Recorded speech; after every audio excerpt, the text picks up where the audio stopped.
centuries, clothing has been utilized for more than just a daily necessity. It can reflect the different influences and values that people hold, whether it's intentional or not. It's funny that I'm so into fashion now because growing up, I never really cared about what I wore or my appearance. In middle school, I struggled with low self-esteem and making friends because I was not the type of person to go and approach people. I usually only did when they talked to me first. I was interested in TV shows and games that paid attention to fashion, but my introduction really clicked with me when I had gotten my first phone in middle school. Being online really helped me because it gave me so much access to different fashion styles, and it helped me find myself and who I aspire to be. It helped me gain courage by developing my own personal style, and that helped me make more friends along the way. What we wear every day is highly influenced by how we want to be perceived and how we want others to see us. I didn't realize that dressing with so much more purpose could make me change so much. A lot of studies have shown that what we wear can highly affect our emotions and behavior. A psychological phenomenon known as enclosed cognition demonstrates this. An example of this from Science Direct mentions, as the first test of our enclosed cognition perspective, the current research explored the effects of wearing a lab coat would increase performance on attention-related tasks. This proves that what you wear can benefit you.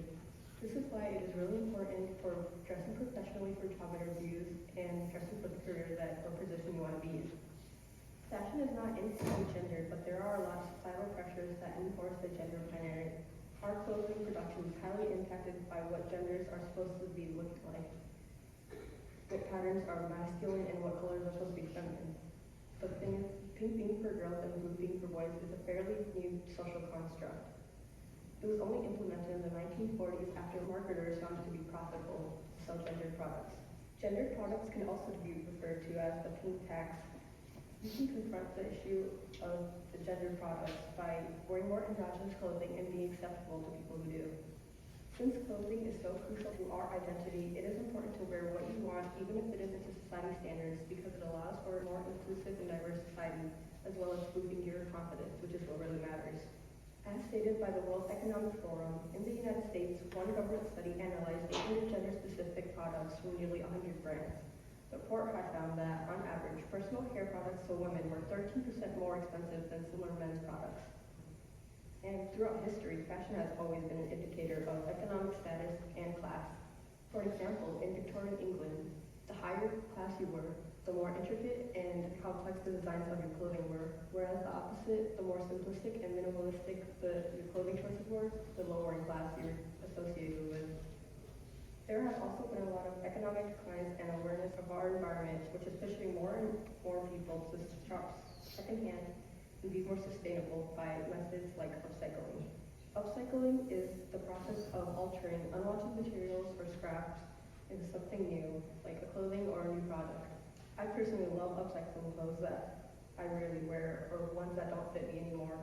For example, this shirt is something that I upcycled. I found it to be a good method to repurpose clothes because it's something that I could take and use to make something that I could once enjoy. So from the individual preferences of clothing to the cultural implications of it, fashion reflects everything about a person. According to the Sustainability Directory, the fashion industry is a significant contributor to landfill waste, which incurs costs for both businesses and municipalities. Upcycling diverse textile waste from landfills. Fashion can reflect everything about a person. It allows for growth and empowerment and cultural diversity as well. Fashion is ever-changing and will only continue to evolve with our society, reflecting and shaping the world that we live in. This is why I want you to dress for the person you want to become and claim your own identity. Thank you.